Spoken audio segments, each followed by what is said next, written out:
Pertanyaan, semoga Allah memberkahi kehadiran antum Ustaz. Sekarang ini sedang marak pembicaraan mengenai fenomena pengeboman dan terorisme yang dilakukan oleh sebagian orang yang mengatasnamakan jihad dan ijtihad. Bagaimanakah Islam memandang dan menyikapi hal ini? Jazakallah khairan.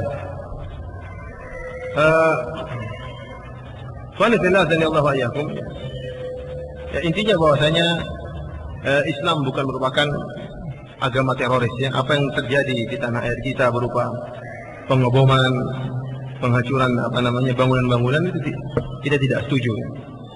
Kita tidak setuju. Dan dalam syariat Islam dibolehkan negara Islam mengadakan perjanjian damai dengan negara kafir. Sebagaimana dilakukan oleh Nabi SAW dalam perjanjian Hudaybiyah. Nabi SAW mengadakan perjanjian damai dengan orang-orang kafir. Bahkan tatkala itu syaratnya yang disyaratkan oleh orang-orang kafir lebih menguntungkan orang-orang kafir. Karena di antara syarat yang disyaratkan oleh mereka, jika ada orang Islam yang lari dari Mekah menuju kota Madinah, maka harus dikembalikan kepada orang Islam yang lari dari Mekah menuju Madinah, maka harus dikembalikan ke Mekah. Dan sebaliknya, kalau ada orang yang lari dari Madinah menuju Mekah, maka jangan dikembalikan. Ini syarat merugikan kaum muslimin secara zahir. Namun Rasulullah SAW menerima dan kemudian mengadakan perjanjian damai dengan orang-orang kafir Quraisy dalam perjanjian Hudaybiyah. Demikian juga kita. Apalagi kalau ternyata maslahat mendorong kita untuk mengadakan perjanjian damai. Kita sekarang bukan negara superpower. Negara Islam sekarang dalam keadaan terpuruk. Kita tidak memiliki kekuatan baik fisik maupun mental. Kalau kita bicara tentang kekuatan rohani, sekarang kita tidak punya. Allah benar berkata, "Qad aflahal mu'minun alladzina hum fi shalatihim khashi'un." Sungguh beruntung orang-orang yang beriman, yang mereka khusyuk dalam salatnya. Ketahuilah ikhwani fillah azanillahu wa iyyakum, semua janji yang Allah sebutkan dalam Al-Qur'an Allah kaitkan dengan orang yang beriman. Semua janji kemenangan, kejayaan, semuanya itu kembali kepada orang beriman. Tidak kembali kepada orang Islam saja, tapi orang beriman yang menjalankan Islam dengan sebenar-benarnya. Kalau kita lihat kondisi kita kaum muslimin, kalau kita mau lihat keimanan kaum muslimin, sangatlah sedikit. Lihat saja kita pengajian, ini pun datang dari mana-mana. Yang datang ke tempat band berapa banyak? Belum kesyirikan, belum bid'ah. Sekarang syirik di Indonesia banyak sekali. Saya tanya sama antum, dukun di Indonesia ada berapa dukun? Ada berapa coba? Coba siapa yang pernah sensus? Dukun di Indonesia ada berapa? 1000 ada nggak? Lebih ya? 2000? 100.000 ada nggak? Hampir setiap kampung ada dukun. Ada penyihir. Baik nenek sihir maupun kakek sihir. Banyak sekali. Padahal penyihir itu apa? Dipenggal hukumnya karena syirik dan mengganggu ketenangan, dipenggal. Hadus sahir darbatun bisayf. Penyihir itu dipenggal kepalanya dalam. Makanya tatkala ada seorang penyulap nyambung kepala diputus disambung lagi, datang seorang sahabat penyulap itu kepalanya dipenggal sama dia. Sambung kepalamu kalau bisa. Begitu banyak peramal. Tatkala ada seorang peramal datang kepada salah seorang raja, dipanggil sang dukun oleh sang raja.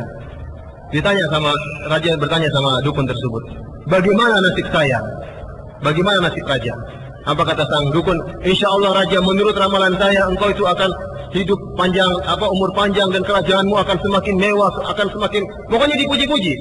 Akhirnya sang raja bertanya, kalau kamu bagaimana nasibmu? Saya pun demikian, saya akan umur panjang, saya akan gini-gini. Kata raja, kamu kadzab, penggal dia sekarang. Kamu bohong, kamu akan mati sekarang, dipenggal akhirnya. Karena penyihir itu dipenggal memang. Kita di Indonesia, dukun, gudangnya dukun. Bahkan diekspor ke Malaysia, ke Singapura ya. Di luar negeri itu ada dukun, pusatnya di Indonesia. Banyak sekali. Pada Rasulullah mengatakan, "Man ata kahinan aw arrafan fasaddaqa bima yaqul faqad kafara bima unzila ala Muhammad." Barang siapa yang datang kepada dukun, kemudian benarkan perkataan dukun, maka dia telah kafir kepada Al-Qur'an. Betapa banyak orang percaya sama dukun. Terus kita mengharapkan keimanan kita bagaimana? Kita kekuatan iman tidak ada. Belum bid'ah, belum kiai yang ternyata jualan jimat, belum kiai yang ternyata bisa nyantet. Ini ilmu apa ini? Ilmu putih katanya. Ini bohong semuanya. Belum pakai jin, bikin banser pakai apa? Masukin jin, mandi kembang macam-macam. Subhanallah. Sekarang yang sholat saja di masjid berapa orang? Sedikit. Iman tidak ada. Belum lagi yang bermuamalah dengan riba. Belum yang tidak pakai jilbab. Belum yang berzina. Belum yang terlalu banyak kemaksiatan. di tanah air kita terutama. Kekuatan iman tidak ada. Kalau kekuatan fisik tidak ada, tapi kekuatan iman ada, masih mungkin menang kita berperang. Kekuatan fisik tidak ada, tapi kekuatan iman ada, masih mungkin menang. Karena Rasulullah SAW tidak pernah menang dengan kekuatan fisik, tapi kekuatan iman. Namun ternyata kekuatan iman juga kita tidak ada. Apalagi kekuatan fisik, tidak punya kekuatan fisik. Mau perang pakai apa? Hanya menyerang orang-orang yang tidak berdaya. Allah Subhanahu wa taala memerintahkan kita untuk mempersiapkan kekuatan fisik. Kata Allah Subhanahu wa taala, "Wa'iddu lahum mastata'tum min quwwah wa min ribatil khair. Wa min ribatil khair turhibuna bihi aduwallahu aduwakum." Kata Allah Subhanahu wa taala, hendaknya kalian mempersiapkan kekuatan. Kemudian mempersiapkan juga kuda-kuda yang ditambahkan, kuda-kuda pilihan. Jadi persenjataan yang kuat dan kuda-kuda pilihan. Kata Rasulullah SAW, "Ala fa innal quwwata ramyu." Ketahuilah bahwasanya kekuatan yang diperintahkan oleh Allah untuk kita siapkan adalah panahan. Di zaman Nabi, senjata tercanggih adalah panah. Di zaman Nabi, senjata tercanggih adalah panah. Dan kendaraan tercanggih adalah kuda. Itu yang Allah siapkan dalam Al-Quran. Allah suruh dalam Al-Quran untuk menyiapkan dua perkara tersebut. Senjata tercanggih yaitu panah dan kedua kuda. Jadi kalau kita terapkan zaman sekarang, kita harus memiliki senjata tercanggih supaya bisa menggempur musuh, minimal sama senjatanya.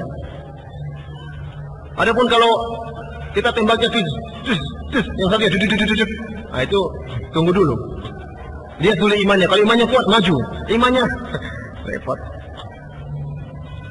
Makanya Allah mengatakan turhibuna bihi, kekuatan yang bisa menggentarkan musuh-musuh Allah Subhanahu wa taala. Kalau kita sudah punya kekuatan yang bisa menggentarkan musuh Allah, perang tidak apa-apa. Sudahkah kita punya kekuasaan yang menggentarkan musuh Allah? Apa kita sudah bisa bikin senjata sendiri? Bisa bikin bom sendiri? Mau bikin nuklir aja sudah kena nuklir dulu nanti. Tidak bisa. Oleh karena itu kekuatan fisik dan kekuatan rohani sangat diperlukan. Makanya para ulama dalam buku-buku fikih menjelaskan. Antum buka buku fikih apa sih tentang kitabul jihad. Kitabul jihad. Kita tuh kalau mau sholat harus tahu fikih sholat. Tahu syarat sholat, tahu rukun sholat. Demikian juga kalau mau jihad. Harus tahu rukun jihad dan harus tahu syarat jihad. Di antara syarat jihad harus ada pemimpin. Harus ada amir. Pemerintah yang memimpin jihad. Karena pemerintah yang tahu kekuatan fisiknya. Kekuatan lawan juga tahu. Dan bisa mengira-ngira kekuatan kita. Adapun kalau cuma kelompok di bawah sana, ya cuma ngebom terus bikin ribut, akhirnya kaum muslimin dihabisi. Ngebom sana hancur, ketawa, tepuk tangan. Akhirnya Afghanistan hancur, Irak hancur. Cari-cari gara sama orang yang sedang kuat. Jangan lihat posisi kita. Dalam Al-Quran ada ayat-ayat sabar dan ada ayat-ayat jihad. Kalau kita dalam keadaan kuat, kita jihad. Punya kekuatan menggentarkan kaum muslimin, jihad. Tapi kalau nggak punya ayat-ayat, nggak punya kekuatan, amalkan ayat-ayat sabar. Sebagaimana Nabi SAW di Mekah. Nabi SAW tatkala di Mekah, Bilal disiksa, Rasulullah tidak tolong. Kenapa? Secara kekuatan fisik, secara logika tidak akan menang. Ammar bin Yasir keluarganya dibunuh, Rasulullah hanya datang, sabran ala Yasir, fa inna mau'idukumul jannah. Sabarlah keluarga Yasir, sesungguhnya Allah menjanjikan surga bagi kalian. Kenapa kaum muslimin dalam keadaan lemah? Kalau dalam keadaan kuat silakan. Kemudian ikhwani fillah, azani Allah wa iyyakum. Kalaupun kita mau berperang, tidak semua orang kafir boleh kita bunuh. Tidak semua orang kafir boleh kita bunuh. Ada orang kafir di sini mungkin mau dengar pengajian antum bunuh, ya jangan. Lagi jalan-jalan mungkin apa sih pengajian ini antum bunuh. Kamu kafir, mana KTP-nya kafir, tikam, tidak boleh. Tidak semua orang kafir boleh kita bunuh. Bahkan Nabi Musa alaihissalam tatkala berperang melawan Fir'aun, dia bunuh orang pengikut Fir'aun, salah satu pengikut Fir'aun dibunuh dalam surat Al-Qasas. Saya enggak Al-Quran. Saya enggak ustaz, saya lihat, saya enggak hafal Al-Quran. Karena kita ketahui bahwasanya kafir itu ada beberapa macam, di antaranya kafir zimmi. Kafir zimmi itu kafir yang tinggal, orang kafir yang tinggal di kekuasaan wilayah kaum muslimin dan dia bayar pajak. Di zaman Nabi, orang-orang Yahudi mereka tinggal di bawah wilayah Nabi, namun mereka bayar pajak, bayar di pajak ya. Ada namanya kafir al-musta'man, yaitu kafir yang datang masuk dalam negara kaum muslimin dengan minta pengamanan dari pemerintah. Ini tidak boleh dibunuh juga. Ada namanya kafir mu'ahad, orang kafir dari negara kafir, tapi negara tersebut punya perjanjian damai dengan kita, maka tidak boleh dibunuh. Yang boleh dibunuh cuma satu, kafir harbi. Itu yang dibunuh, kafir yang memerang. Kita sedang berperang dengan negara kafir yang lain, kita bunuh. Karena mereka sedang memerangi kita, boleh. Tapi kalau negara tersebut, negara kafir tersebut punya perjanjian damai dengan kita, maka tidak boleh kita bunuh. Ini Nabi Musa alaihissalam, dia bunuh salah satu pengikut Fir'aun. Dia telah membunuh salah satu pengikut Fir'aun. Kemudian dia berkata apa? Dalam surat Al-Qasas ayat 16. Ayat 16, surah 28 ayat 16. Nabi Musa pun berkata, "Qala rabbi inni dhalamtu nafsi faghfir li." Ya Allah, aku sungguh telah menzalimi diriku sendiri, maka ampunilah aku. Kenapa? Dia telah bunuh orang. Mungkin ada yang mengatakan Nabi Musa hanya merendah saja, hanya mengatakan, maafkan saja, maafkan saya ya Allah, tapi dia tidak berdosa sebenarnya. Namun Allah bantah, Allah mengatakan faghfara lahu. Kemudian Allah pun mengampuni Nabi Musa. Berarti Nabi Musa melakukan kesalahan tatkala bunuh orang kafir yang tidak diizinkan untuk dibunuh. Jadi tidak semua orang kafir itu harus dibunuh. Makanya Rasulullah SAW mengatakan, "Man qatala mu'ahadan lam yarah raihatal jannah." Barang siapa yang membunuh seorang kafir yang ada perjanjian damai antara negara Islam dengan negara kafir, maka dia tidak akan mencium bau surga. Tidak boleh.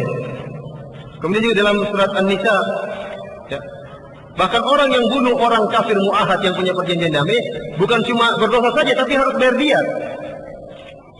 Kata Allah Subhanahu wa taala dalam Al-Qur'an, "Wa in kana min qaumin bainakum wa bainahum mitsaq." Kalau ternyata seorang yang dibunuh itu berasal dari suatu kaum antara kalian dengan mereka ada perjanjian damai, fadiyatun musallamatun, maka harus bayar diyat. Musallamatun ila ahlihi wa tahrir raqabah. Harus bayar diyat 100 onta dan harus membebaskan seorang budak yang mukmin.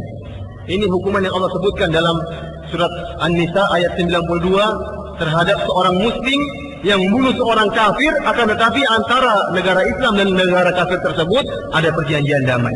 Oleh karena itu, ikhwani fillah, sanallahu alaikum, tidak semua orang kafir harus kita bunuh. Dan ini akhirnya mencemarkan nama baik Islam. Betapa banyak orang yang tidak mau masuk Islam gara-gara menyangka Islam adalah agama teroris.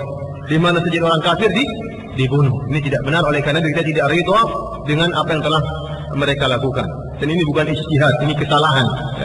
Jangan kemudian kita meremehkan perkara ini, mengatakan itu kan ijtihad, bisa jadi mereka masuk surga, bisa jadi ini percuma. Khawarij juga demikian. Khawarij tatkala memerangi Ali bin Abi Thalib, mereka juga karena Islam. Mereka menuduh Ali bin Abi Thalib tidak menjalankan hukum Islam, maka mereka pun memerangi Ali bin Abi Thalib. Bukankah orang-orang Khawarij ibadahnya lebih hebat daripada ibadahnya para sahabat, puasanya lebih hebat, sholatnya lebih hebat daripada para sahabat? Namun apa kata Nabi SAW? Kilabu ahli nar, mereka adalah anjing-anjing neraka, karena mereka telah bunuh kaum muslimin. Jangan kita katakan mereka berijtihad. Tidak, mereka salah. Allah a'lam.